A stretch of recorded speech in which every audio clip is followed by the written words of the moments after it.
Ibn Ziyad, as he gets to Kufa, he hides his face. And he dresses in the way that Bani Hashim dress.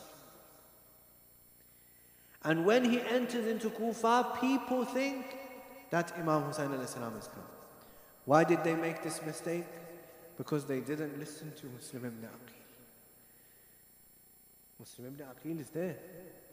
You're supposed to listen to him. Imam Hussein alayhi salam has sent him. If Imam Hussein alayhi salam is coming, he's going to tell Muslim. He's not going to come without telling Muslim. You have to follow Muslim ibn Aqeel because he's been the one who's been appointed by Imam Hussein alayhi salam. So people, they get deceived. Ibn Ziyad, when he enters, he doesn't straight away show his identity. He reaches the palace. When he gets into the palace, then he locks the door, then he reveals his identity. By this time, what he had wanted has been achieved. He has realized who are the people who might be against him and would loyal to Imam Hussein alayhi salam, because they've all come on the street. They have all come out onto the road. Imam Hussein alayhi salatu salam, these are the people of Kufa. Later on, Bibi Zainab salamullah alayha, Imam Sajjad alayhi salam, they're going to come and criticize the people of Kufa for their lack of foresight. For this reason. Muslim ibn Aqeel, 18,000 people yesterday were with him. Today, he prays the Maghrib prayer and he turns around, there's only a few people left. He's left by himself. It's nights in Kufa. Where does he go? Where should he go? He's roaming around the streets of Kufa. And due to the thirst, he sits down in front of somebody's house. A lady opens the door.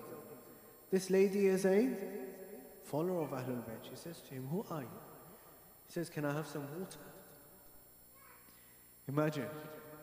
He says, "Can I have some water?" She gives Muslim the water. Drinks the water, he sits back down again.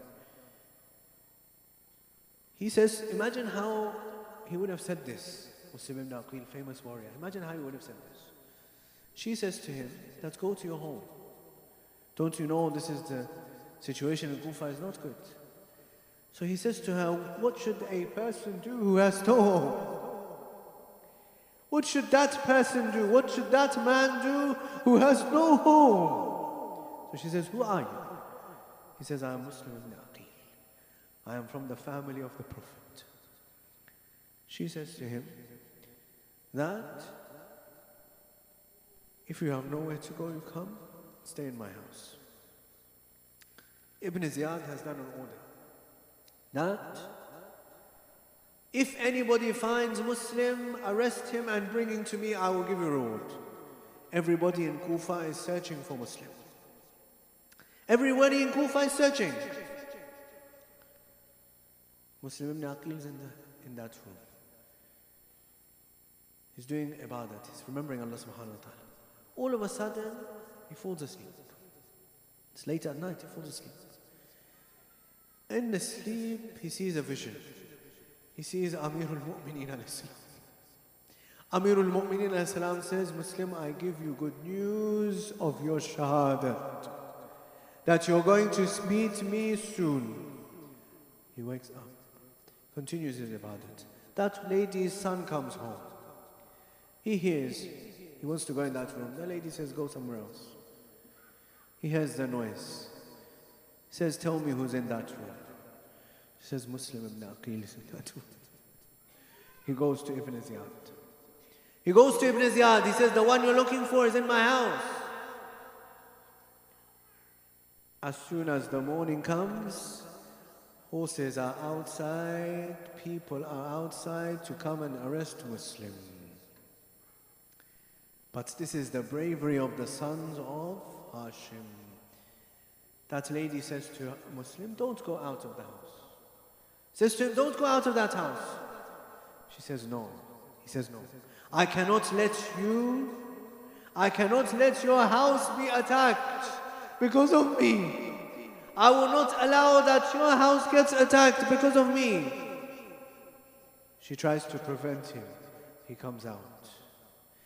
Muhammad ibn Ash'af with 500 men. I read this myself in the Maqad. It says 500 men. Ibn Ziyad sent him, Muhammad ibn Ash'af, go arrest Muslim ibn Aqeel and bring him to me. Muhammad ibn Ash'af goes 500 men. It's just after Fajr time. Muslim ibn Aqeel comes out. As he comes out, he starts fighting. He fights them. He kills a number of their men. He kills a number of their. Muhammad ibn Ash'af feels that his men are going down. He sends a message to Ibn Ziyad, I need more people. Ibn Ziyad sends him a message back. He says to him, I sent you to arrest one person.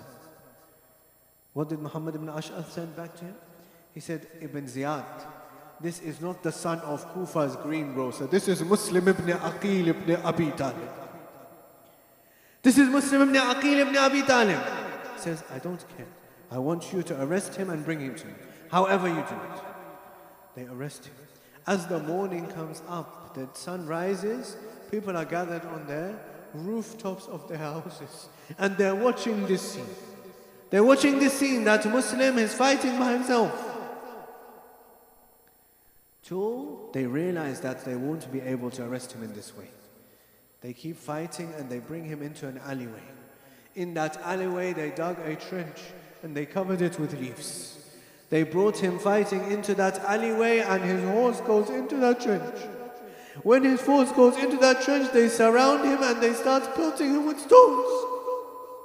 They start pelting him with stones. And Muslim says, this is the first of the deception. His mouth is bleeding. They arrest him and they bring him to Ibn Ziyad. Somebody says to him that you didn't say salam to the Amir. He says, Mali Amir illa al-Husayn. I have no Amir, I have no master except for Hussein. Allah. My only master is Hussein. Ibn Ziyad says, whether you say salam or not, you're going to be killed. He says, bring me some water. They bring him water. He tries to sip the water. Because his mouth is bleeding, all the blood goes in the water. They throw the water, bring water again. He wants to sip the water again. Again, the glass fills with the blood. Third time, he wants to drink the water, he throws it out. Maybe Allah is giving him the message, Muslim, your master Hussein will also be killed thirsty. Your master Hussein will also be killed thirsty. You too will be killed thirsty. Muslim calls Umar ibn Sa'ad. He says to him, I have my final wishes. I have my final wishes. I have a debt in Kufa. Sell my armor and pay the debt, 700 dirhams. Make sure I have a funeral. And send a message to my master Hussein not to come to Kufa. Hussein alayhi salam receives the message of the Shahadat of Muslim. When he receives the message, he's camped at a place called Zubala. He says to one of the ladies, he says, bring me the daughter of Muslim Hamida. She's 3 years old. She's 3 years old. He says, bring me the daughter of Muslim Hamida. When she's brought, Imam Hussein alayhi salam tells her, sit on my lap. She sits on his lap. And he starts stroking her hair. Imam Hussein alayhi salam starts to stroke her hair. She is a daughter of Hashemites. She says, oh my uncle Hussein, what is the news of my father? What should Imam Hussein alayhi salam say? He says, Hamida, from today, you are to consider me your father. You are to consider me your father. Can you imagine that every single child who was there watching that scene, they too must have wished that one day when we become orphans, there will be somebody to place their hand on our hair but on the day of Ashura.